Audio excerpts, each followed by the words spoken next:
Welcome back to the Accountability Project, where we condense the pain of personal growth and development. So today I did not get up early enough to hit the gym, so I will be getting the gym in after I finish my day's work. So that part will be coming up shortly. But today in the Science of Success, we talk about patience.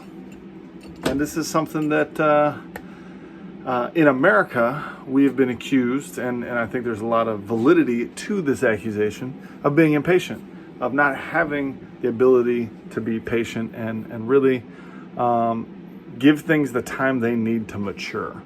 And this is something that I've struggled with and I've been learning to develop more.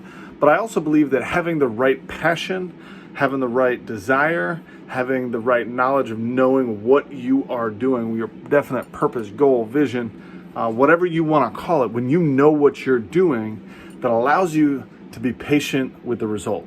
So we get vicious, we get ambitious, we get excited about the work habit, but then we're patient with the result because we know in the end, the habits that we are developing, the actions that we are taking will lead to the end goal, the end result, whatever it is that we're trying to get to.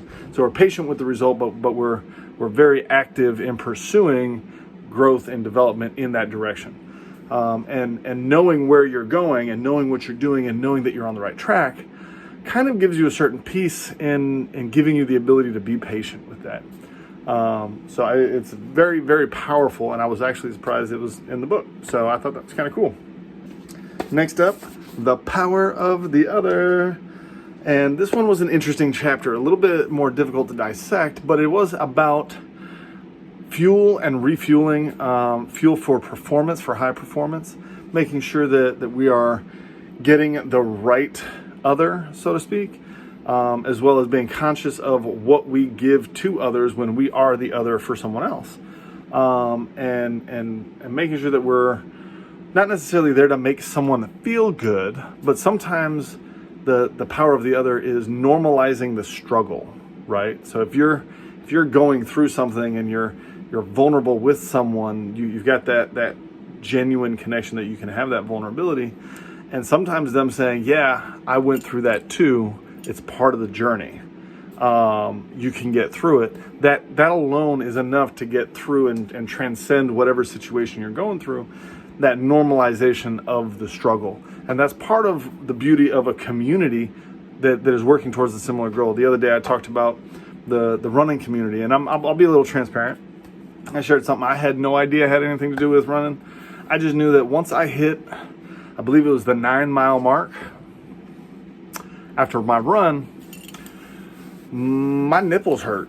I took a shower and they were on fire. And I had never experienced that before. And one of the people who was on the running app with me, I made a comment because we saw each other in person. Her and her husband both are on the app, both friends of ours. And I made the comment, I was like, hey, I just hit the point for the first time. We're like, my nipples hurt, right? Like I ran so much, it hurt. And she kind of giggled and she said, no, it's not weird. In the running community, that's normal. We talk about it openly. Because it is a struggle, it is real. And I said, so what does he do about it? Because he runs some crazy runs. He does like 50 kilometers, 50 miles, doing like craziness. And she goes, the best thing we've found is Band-Aids. So he puts Band-Aids on them. Now for men, ours tend to be a little bit smaller, so it's easy to cover with a Band-Aid and then run.